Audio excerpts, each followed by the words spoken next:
And feel free also to show captions. You will see at the bottom of the screen a show captions option, and that will provide a transcript for you on your screen of the conversation that we're having. So again, welcome.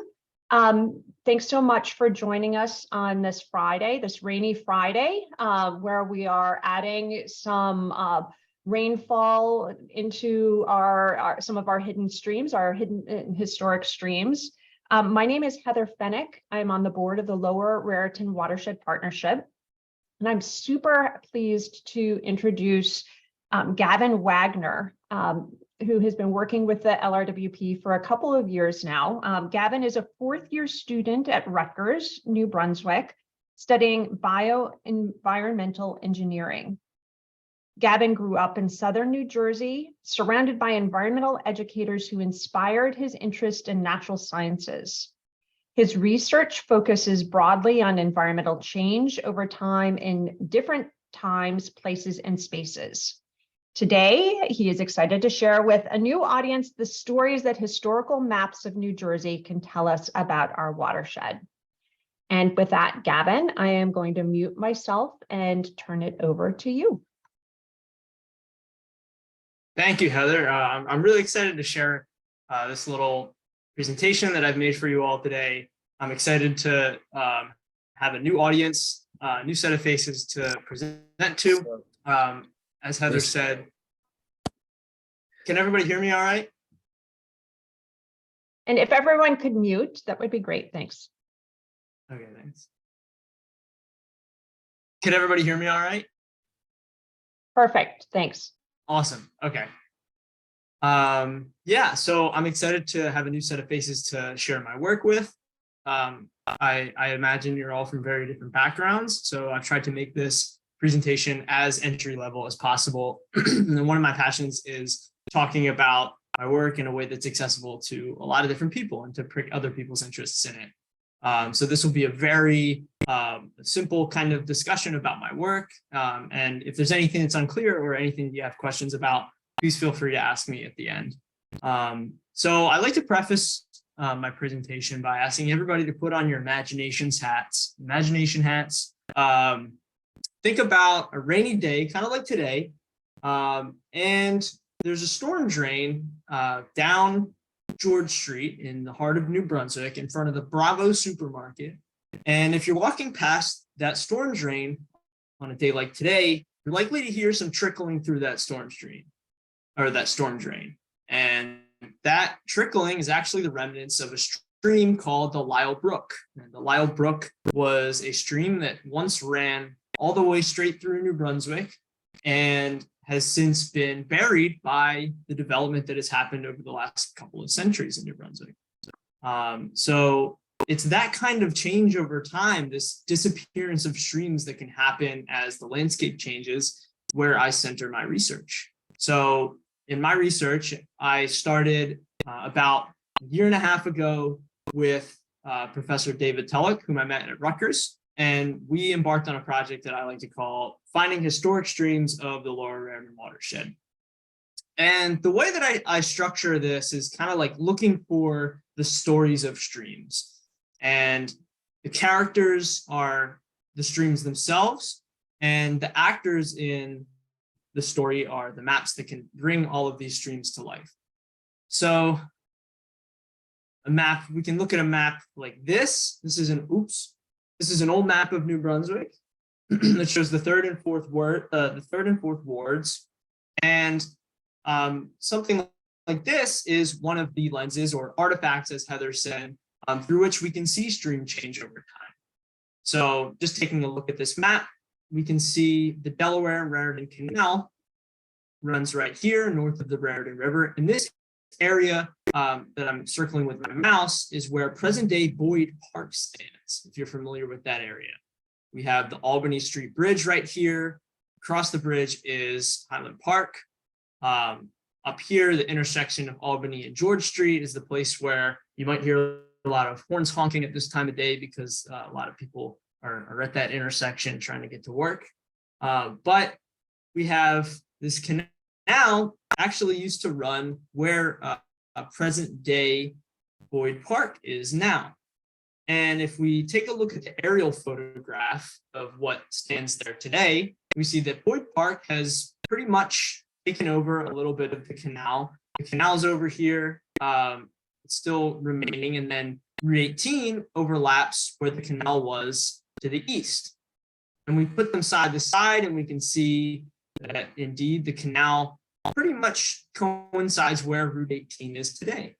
And if any of you were in town when Hurricane Ida hit back in September of 2021, you can see how this sort of thing can play out in real life. And this is a view from my window at the Honors College last year, which sits right on George Street and overlooks an area that's a little bit further to the east of what we looked at on the last map. And you can see that Route 18 is the Raritan River at this point. And so my research centers on how, where, when, and why streams change and what we can learn from that.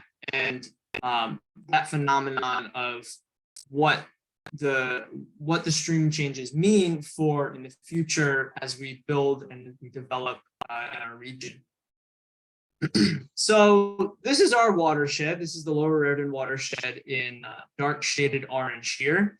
The star represents New Brunswick. And throughout this area, centuries of anthropogenic influences ranging from farmland development to the building of tall buildings and roadways have modified the watershed in ways that we don't completely understand just yet. And we're actually pretty lucky to sit in New Brunswick or in the Lower Raritan Watershed in this very dynamic stream network because this Raritan Basin is the largest watershed that is contained within the state of New Jersey, like completely contained within the state of New Jersey. So to guide my research, I set a couple of intentions. The first of which is I hope to use historical maps as snapshots of the watershed at different points in time to tell how streams have changed over the years. Maps come in handy for something like that because they're kind of like a portal to the past. They pair information that we're familiar with information that we might not be so familiar with because it's changed. So in this picture of Bound Brook, we see some roads. We see a bridge that connects southbound Brook to Bound Brook proper, which still stands today. We see the railroad track that the road runs underneath. But there's also some spatial information that might not be the same anymore, like land use and land cover throughout this image. And this is actually a picture that was produced as an insurance map by the Sanborn Map Company. And basically what it shows is for fire departments, it shows what buildings are where, what streets are where, and what kind of land use or what kind of zoning is happening at a particular location to give a fire department an idea of what they're looking at when they respond to a call in a particular area. And obviously, so buildings change over time. So a map like this might show some information about a neighborhood or a block that might not be the same as today. So pairing that with roadways that we know, roadways we can think of in our head and visualize in the present, they put this past information into context of the present day and kind of make the past a little bit more visualizable. We can picture what this block used to look like, knowing that there was a slightly larger building here in the early 1900s. We can visualize that slightly larger building against the street that we know in the present day. Second, I'd like to make existing records more accessible. So this is something that is kind of an end goal, but I want to bring the maps that I discover and the data that I uncover to the public by engaging with stakeholders like I am today. And the stakeholders in something like this is really anybody who lives in the watershed, because if the watershed's in your backyard, it's part of your life. You live within the watershed. I like to create messaging about this kind of theme in ways that anybody can understand. I'm an environmental educator at heart. I work at a summer camp over the summer. I'm an ecology counselor. I teach people how to find edible plants in the woods and how to navigate with a compass. and also how to make tea out of pine trees, and I like telling people about, or I like to get people excited about nature, because the more we know about nature and the more we know about our land, the more we can make well-informed decisions as stakeholders in this land, in whether it be in design or in policy. And one of my visions for this is to kind of like an end result of the work is to make some one or two installations throughout the watershed that can show to the public, okay, well, this is what the stream looks like today in front of me, but what about what the stream looked like in the 1800s? And what is the history of this landscape, so that somebody who's walking down the sidewalk maybe can take a look and say, well, I never really knew that this place that I've walked my dog past the stream used to look a lot different. Recently, I'm grateful to have been awarded the Mark Mappin Research Grant, which will help this project financially. And I will be able to purchase the materials and design the placards that I need to make this a reality. And this is something that can be anywhere in the watershed. It doesn't necessarily have to be Green Brook. I just chose Green Brook for just for an example. And so another thing is I'd like to create new stream data that has never been seen before in the format that I created in. A byproduct of my methodology is that I'm building a data set of historical streams and adding to this data set every stream that I come across in the historical maps that I look over. Once I record each stream, their locations and key attributes can be used in further research and decision making. So if somebody wants to go in and do some further analyses about the watershed and about its change over time, they can pull from this data set and have kind of like a space-time idea of what the watershed looked like. So this is what the Raritan Basin looks like. All of the streams that are there according to the National Hydrography data set. The dark blue lines are every stream in the Raritan Basin. And then these light blue lines are all of the streams that I have traced off of historical maps. In addition, my predecessor, Colin Marks, who handed this project off to me, has digitized a lot of other streams, and together these stream segments build that data set. So the goal is to create a comprehensive data set that spans the entire watershed. And all of that to say that the goal is the final goal is to better understand how cultural history connects with the natural history of the Lower Raritan Watershed. And an example that I like to pull up is that industrialization is something that might come up a lot in history textbooks. We might learn about how a region became more industrialized in the 1800s, but we don't learn a lot about the natural history of that region that went along with the industrialization process. So for instance, how did this farm equipment end up in this woodland next to an industrial complex? And how did these different types of development impact the stream that runs through this wilderness? And on a broader scale, how has land use across the watershed shifted how the watershed looks over time? So moving on, I'll share the methods that I use throughout my research. So I used a GIS-based protocol to transform historical maps into accessible and usable stream data, like you see on the right. On the left is a map of Monroe Township, and on the right is what one of my final products would look like when I compare the present day streams to the past streams. GIS is Geographic Information Systems, and that basically refers to mapping and using spatial data in a way that is very broad as a science. So first, in order to get a map like what you see on the left, I need to comb through some databases and catalog the historical maps that I find in the data spreadsheet. So this is what a map looks like right out of a database. And I'd like to note kind of what I mentioned at the beginning when I was talking about the fire insurance map, but the different maps that I come across are all for different purposes. There might be a zoning map.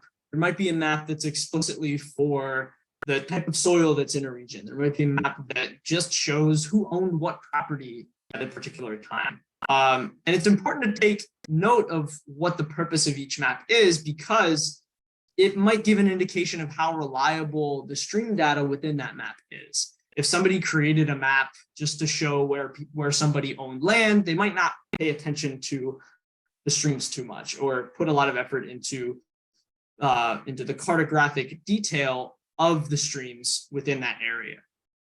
So as I look over a map, any kind of map, I ask some key questions that will guide my further analyses. And this will be useful for later on when I go back and look at the map, and if anybody else goes back and looks at the maps. So I ask things like, where did the map come from? Are there streams present on the map? Are the streams labeled? That's more important. Are there roads on the map? Are there railroads, railroad stations? And is there any more valuable info on the map? And this is useful for questions that I'll ask later, but it's also useful because I might not know when I'll need this information again. And it helps to have this, instead of having to look at a map every single time, to be able to go into a spreadsheet and take a look at what each map has. And this is what the entry for that previous map looks like in my spreadsheet. And as I comb through more maps, I build a spreadsheet that looks like this. And this is what all of my entries look like for the New Jersey Historic Maps Portal database. And as you can see, it has all of the information so that if I want to take a look at a map or reference a map, I can just look through and see, okay, well, this map, it covers Middlesex County, it includes New Brunswick, there are streams on the map, there aren't any railroads, but the streams aren't labeled, and I have some other notes. So I don't even have to open the map. I can just see what the map is about from the spreadsheet. So now that I have this map cataloged, it's time to make the data within comparable to present day stream data. And for that, I use a software called ArcGIS. ArcGIS is mapping software that has a lot of different capabilities, but I used ArcGIS to paint a picture of a place in the watershed as a point of comparison. So ArcGIS is it's software. It's different from us humans. Us humans, we can paint a picture of a place if we have a good impression of what the place looks like. We can visualize in our brain. But ArcGIS needs to be told every single time where things are within the context of the entire Earth. Right now, we just have the visual data on the map, but ArcGIS doesn't know anything else about what's around this map. So it doesn't know where to put this map in the context of the entire globe. So in order to overlay this map on present day data that's already known in its locations on the globe, I need to use a process called georeferencing. Basically, that means is lining up visual data to coordinate data. And coordinate data is data that has a known location. There is a location that corresponds to each point. So I take some points from the old map that I think might not have changed in 100 years or so. I can pick things like road intersections or railroad stations or railroad tracks or county lines, municipal boundaries, and I pick at least two to get me started. So here I chose a road intersection over here, and I chose another road intersection over here. I choose them as the base control points for the map. And then I go into some present day coordinate reference data. Right here I have a data set, all of the roads in New Jersey.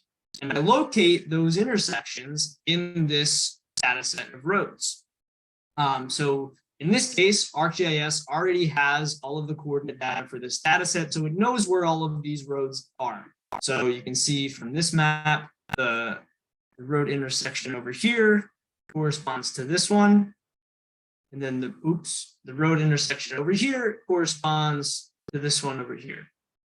So once I have 2 points selected, I match them, and ArcGIS is able to align the map to the present day coordinate system. And already I'm making existing records more accessible. By saving this map as a new file, I've created a map that now has coordinate data associated with it. So later on, if somebody wants to do further analyses on this map, they can go back in and they don't have to do that georeferencing process all over again. So it's a win-win. So the next part, this is a little artsy.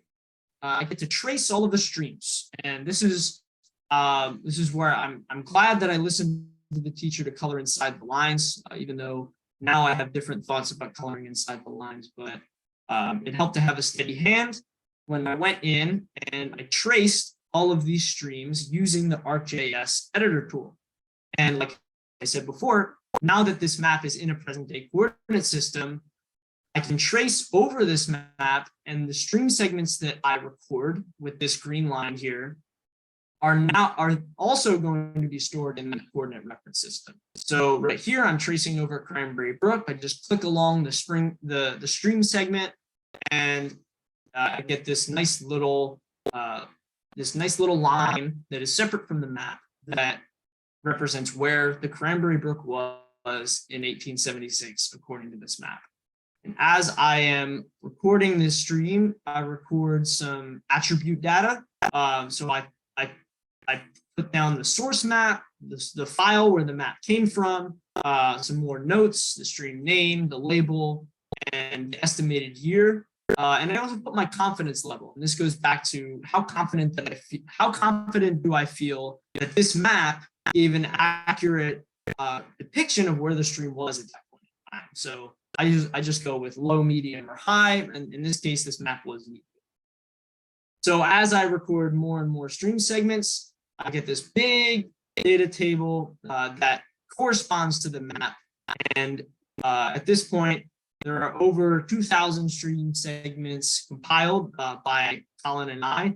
I must admit, Colin has a lot more stream segments than I do, but this data set is still growing, and it could grow, in my opinion, for a couple more years and still not encompass everything in the watershed. So it's a very deep data set. So the next part, now that I have all this stream data, is to do a little bit of a change analysis. And this is just comparing two different things at two different points in time and seeing what kind of changes occurred. So we have the streams from the historic map right here in green. And then we have streams from 2002 from the National Hydrography Dataset in dark blue. In ArcGIS, I can put these two stream segments right next to each other and compare them. So we can take a look at this point right here. This is where I see the most divergence. There's a lot of other interesting things going on in the blue lines and the rest of this map, but I'd like to point your attention to this little divergence here, where we have the forking of the stream happening a little bit further west in 1876 than it does today. So in addition to that, it also looks like the present day stream is pretty straight. It looks like almost a little too straight over here. And it looks a little rectangular here. And I think to myself, well, that doesn't look too natural. So maybe there was something that happened there. So I take a look at the aerial photograph to provide a little bit more context. And this way I can interpret the landscape and get some more insight into what might have caused this stream to change between 1876 and 2002. So this piece of land here is situated east of I-95 in Jamesburg, or right off of the Jamesburg Cranberry exit in Monroe Township. Over here, we have a farm. We have some residential complexes over here. We have some retention ponds. We also have this little industrial complex. And it looks like this industrial complex sits right on top of where the stream used to run. And it looks like the stream now runs right alongside the shoulder of this industrial complex. So the next thing that I do to get even more context is visit the stream site in person. This was more than a year ago that I visited this stream. It's hard to believe. It kind of feels like yesterday. But this is something that is called ground truthing. It's when you compare the spatial data to something that's on the ground and in person. So I visited this site. I did a little bit of bushwhacking, and I found that super straight stream segment. And the story of the stream started to unfold.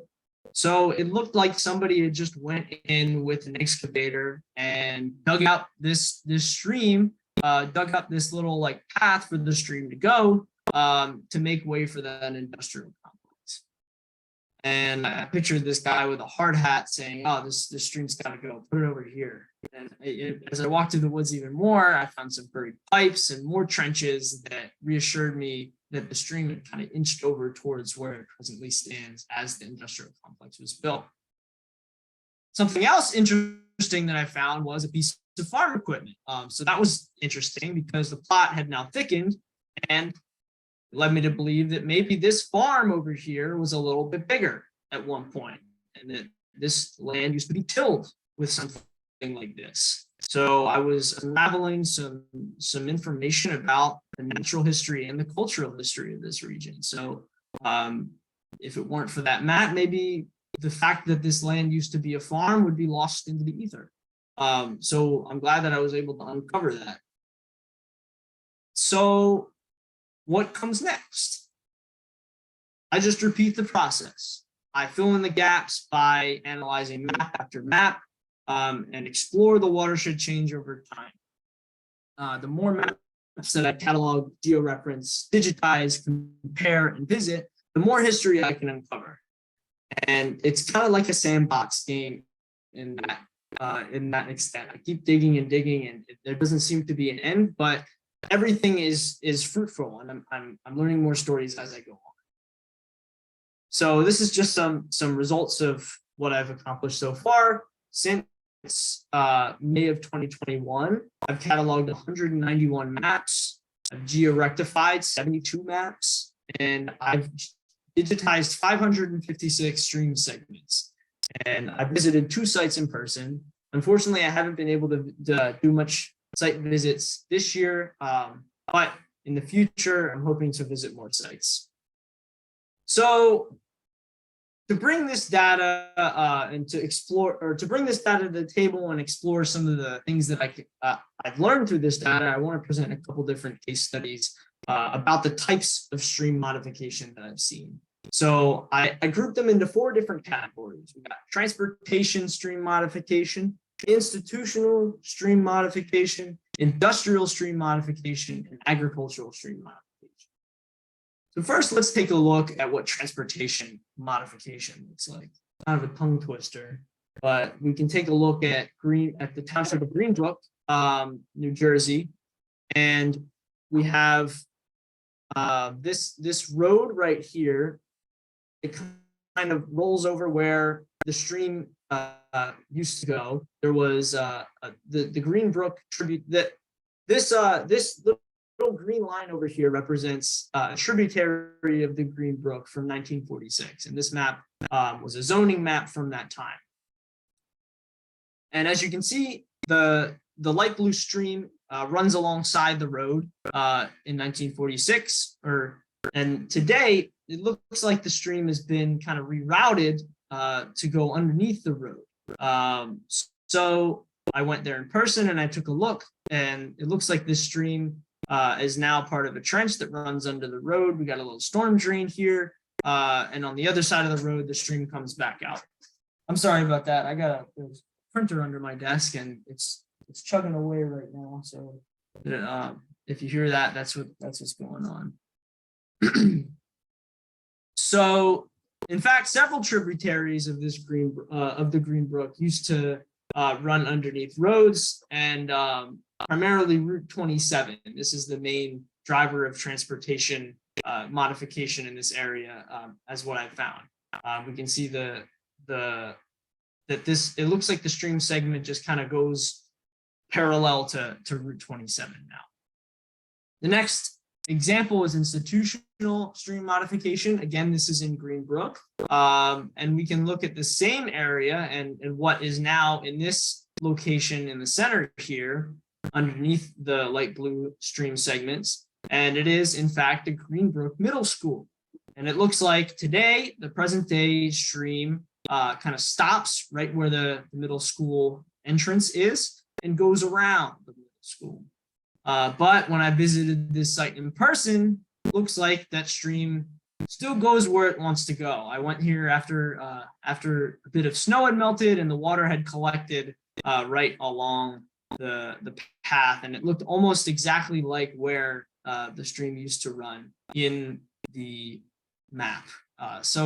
And there was also a little bit of a culvert later on that ran underneath the track complex that they have. So I could tell that they were used to this water occurring. And on this day, I imagine that lacrosse practices were probably canceled because of this flooding, which is pretty interesting. It was shocking to see that even though this wasn't on the National Hydrography data set, and the water still clearly runs in a stream-like pattern across these fields. Next up, we got industrial stream modification. We kind of touched on this earlier with the stuff in Cranberry, but this is an example at Petersbrook. This is an old map from 1860, which shows the streams around Bridgewater, New Jersey.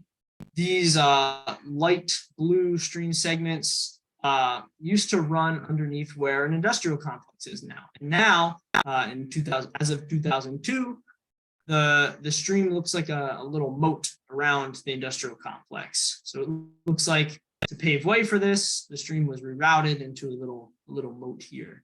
And there's also Highway 95 right here, and that may have had some transportation modification to go along with it. And actually, to note, this industrial complex is home to Nestle and Solaris Pharmaceuticals, if anybody's familiar with those companies in that area. The last example is agricultural stream modification. This is something that's really easy to spot. When farmers have a field, they will often dig a drainage ditch so that when they irrigate, the water can run off, and that the drainage is good for the crops that they have.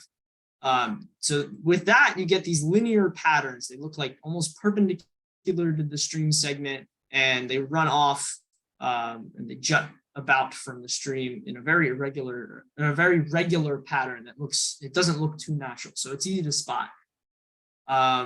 So it can give an indication of where farms used to be. And in this picture, you can see there's some woodland over here, and you can see some farms over here.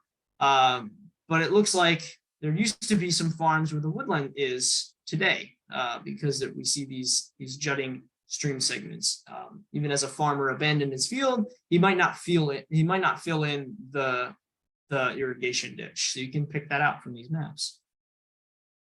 So I like to think that this is still only the beginning of this project, and that it will continue over the years and take different forms and different shapes. But I drew some pretty broad discoveries based on what I found.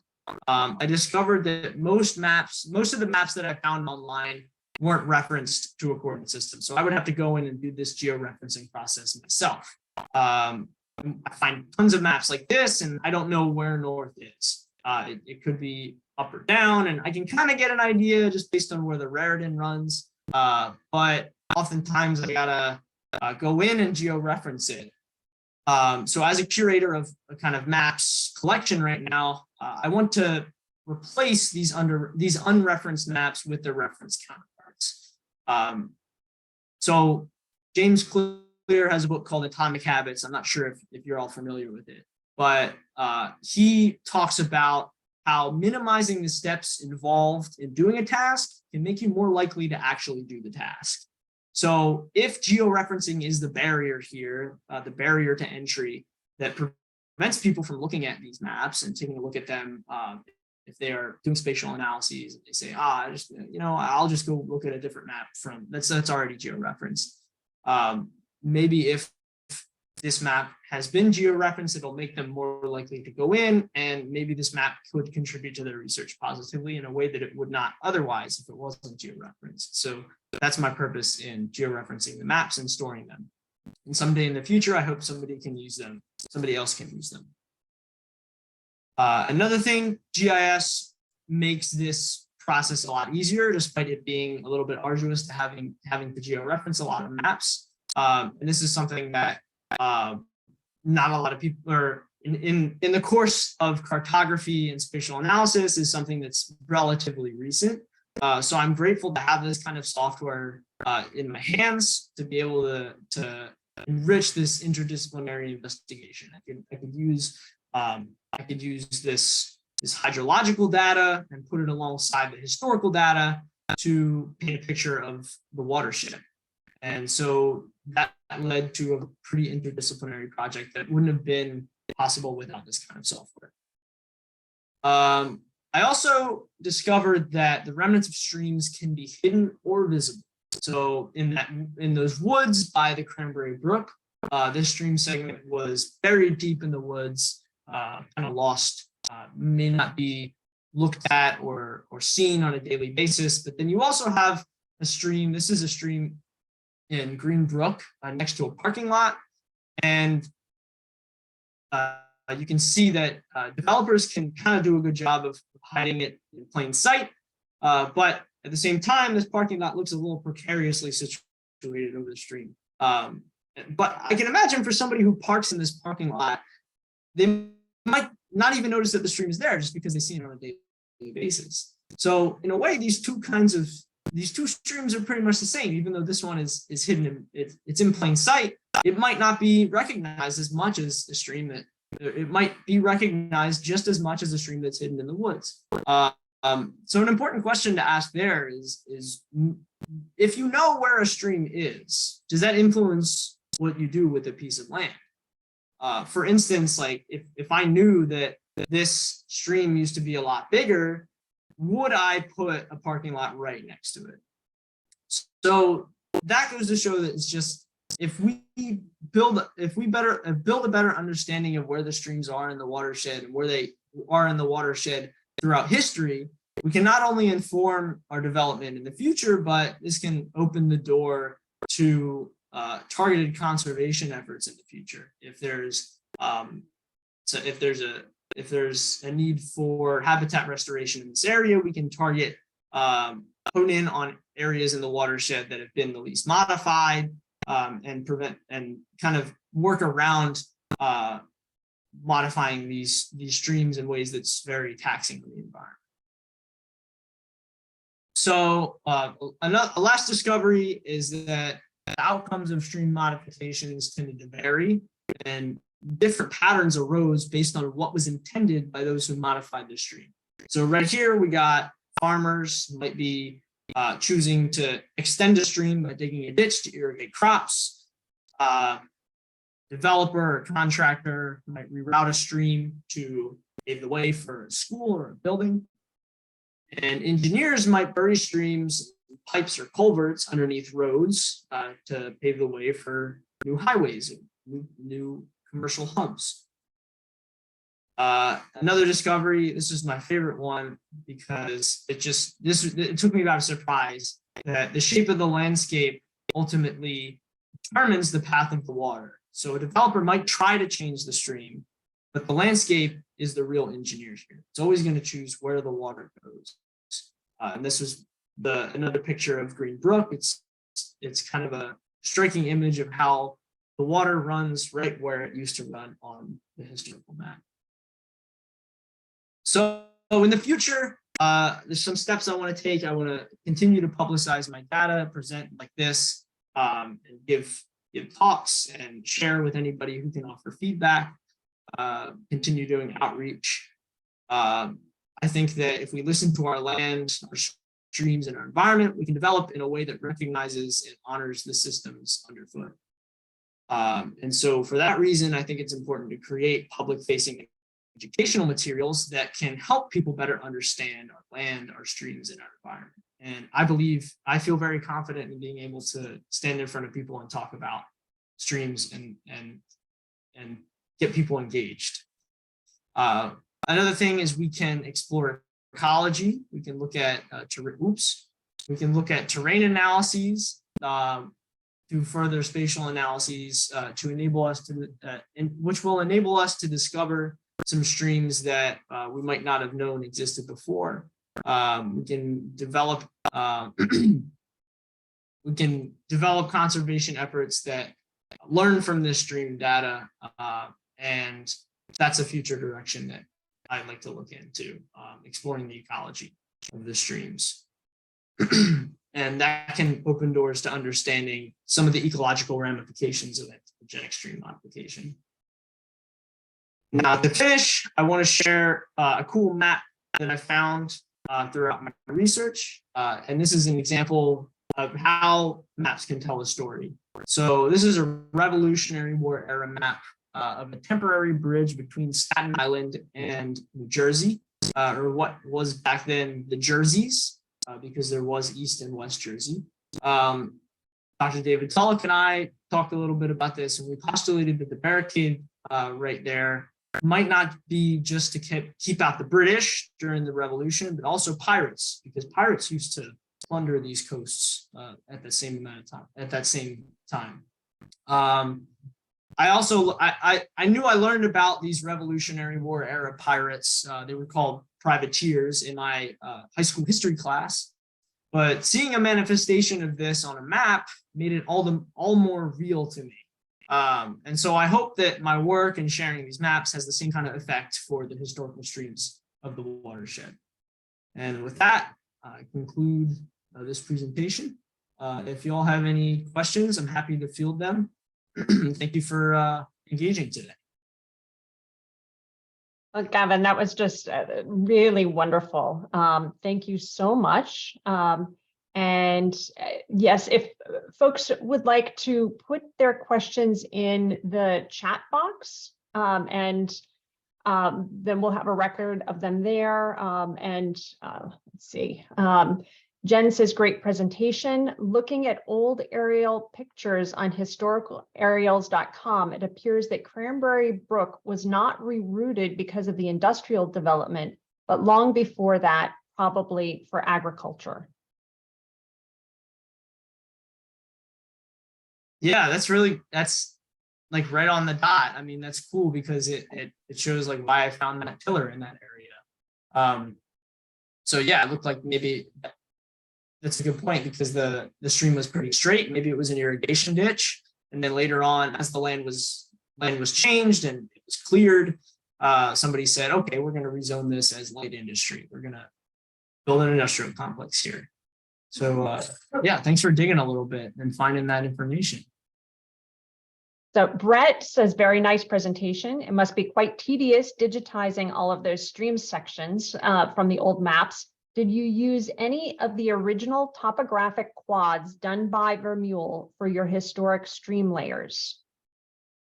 I did, Brett. That's a great question. The maps by Vermeulen are pretty comprehensive. They tend to have very great stream data, and they span a long way back, like almost a century and a half ago. And they span almost the entire watershed. So they're pretty big. And just by doing a couple of these and georeferencing a couple of these, I'm able to get a lot of stream data. So they're pretty dense resources, and I like having one that can be georeferenced pretty easily.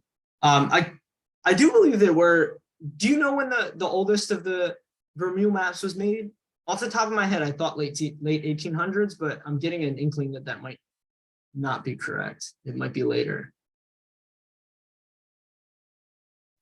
I don't know. Jean Marie, I know you're on here. David, are you still here? Do you know the earliest Vermeulens?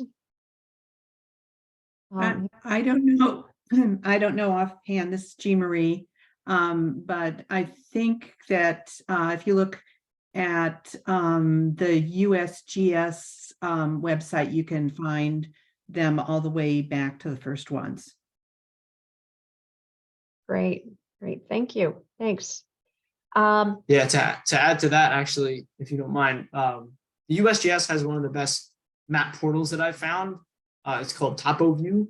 You can take a look at a bunch of different historical maps. It's a very user-friendly interface. Actually, I'd like to send if it's okay with you, Heather, I'd like to send an email out with some resources where people can explore maps like this after my presentation, if I could get everybody's email address somehow. And so you can go in and take a look at some of the maps that I've shared. A lot of them are already organized in databases that are easy to navigate, and I can share some of those. Absolutely. And I can do, I'll do a follow-up email to everyone as well, Gavin. So lots of kudos in the comments here, as you can probably see, Gavin, and a couple of questions regarding your sort of how folks can access your work. You know, I've dropped into the chat box, whoops, not to everyone, here we go. Dropped into the chat box, the sort of portal for now for the Finding Historic Streams of Lower Raritan Watershed website that's hosted on Rutgers Center for Remote Sensing and Spatial Analysis site.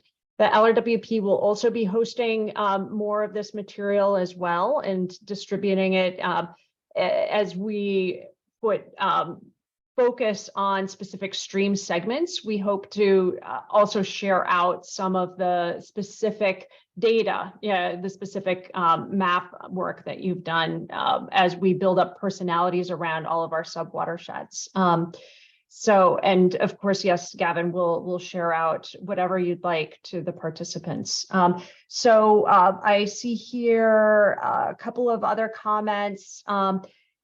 Jean Marie says the straight streams in agricultural land might be for drying wet fields instead of irrigation. Yeah, so that's a comment here. How or where do you hope to continue to build and share the next projects in this effort? Paul Soltis asked that question. I'll let you answer that, Gavin. And the LRWP also is doing some work in that regard, and I'm happy to speak to that. But why don't you go for a start, Gavin? Yeah, so as of right now, I have a year left at Rutgers. I'm doing a 5-year program. So I have a year left to continue my work in this area, barring that I don't go off somewhere else. I'm keeping my frame of reference in terms of my goals for this project until the end of next year, just because there are a lot of other indefinites that might come up. But I'm hoping next year my focus will be on creating a panel like what I shared to bring this kind of thing to the public. And so that can kind of be my focus. As far as some of the other projects that I shared, as far as future directions go, that can be something that I envision another student kind of picking up after I leave Rutgers or after I move on and do other things. I envision somebody else kind of following in Colin and my footsteps and bringing something new to this project that I haven't even thought of. And I'm sure that they will be readily engaged with the LRWP as well. So, and I do want to give mention to Colin Marks, who was on earlier. He still is. So Colin.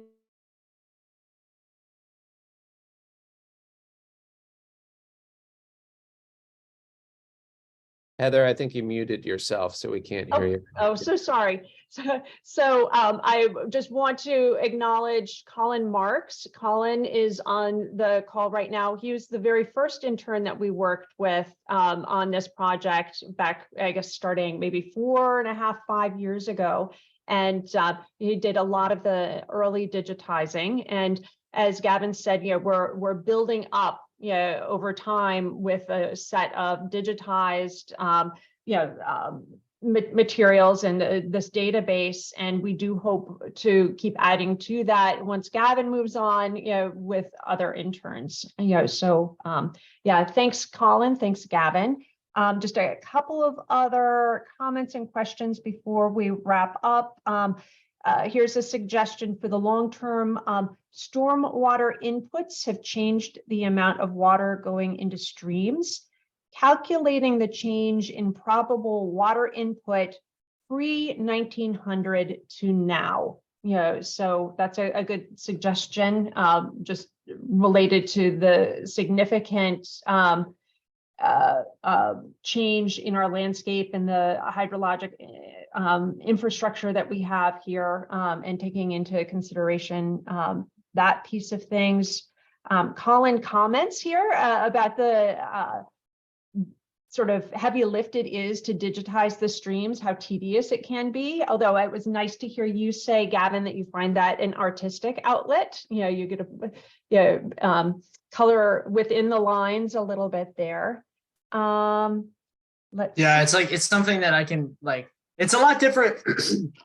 I found that as I move past the digitizing phase, it's tricky because like the work becomes more like energy intensive, and to an extent when I'm digitizing, I can just kind of go in, like put on music and just trace and just go through like the motions and like go on autopilot for a little bit. So it is pretty like, it's soothing almost.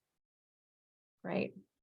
So, well, there's a tremendous amount of work that you have done, Colin's done, you know, to help us better understand our watershed and our streams. Building on this, you know, the Lower Raritan Watershed Partnership has a number of events. You know, we host walks in the watershed. Our next one is on April 1. Coming up April 1, we will be going out to the very edge of the watershed where we might just see some of these hidden streams. We'll be walking the Henry Hudson Trail, which is the outer boundary of the Lower Raritan. We also are directly engaging with the streams through stream monitoring training. So we host a number of volunteers who adopt stream segments for assessments to better understand ecologic function. Our next training for our stream monitoring is on May 27th. We are hosting also a pathogens monitoring training. So all of those streams flow into the lower main stem of the Raritan. We do pathogens assessments and pathogens monitoring, and we're hosting our next training for volunteers on May the 18th. And then you've talked here, Colin, about the Green Brook in particular and the change of the waterway around the Green Brook Middle School. And we are hosting a cleanup of the Green Brook in 5 different municipalities, including there at the middle school on May 7th. And we invite folks to join us for that effort. All of these events and more are on our LRWP website, on our events page. We try to tell stories with the support of folks like Gavin that support our understanding of what we see on the ground when we're doing the stream monitoring, when we're doing the cleanups, when we're going out for walks. And we're so appreciative to Gavin, to Professor Tulloch for working with Gavin through the past couple of years to help us, to share these stories and to help us in our understanding of our landscape. So with that, I am going to stop the recording and thank everyone for joining us, and especially thank Gavin for his presentation today. So have a great weekend, everyone, with appreciation for joining us. Take care, everybody. Thank you.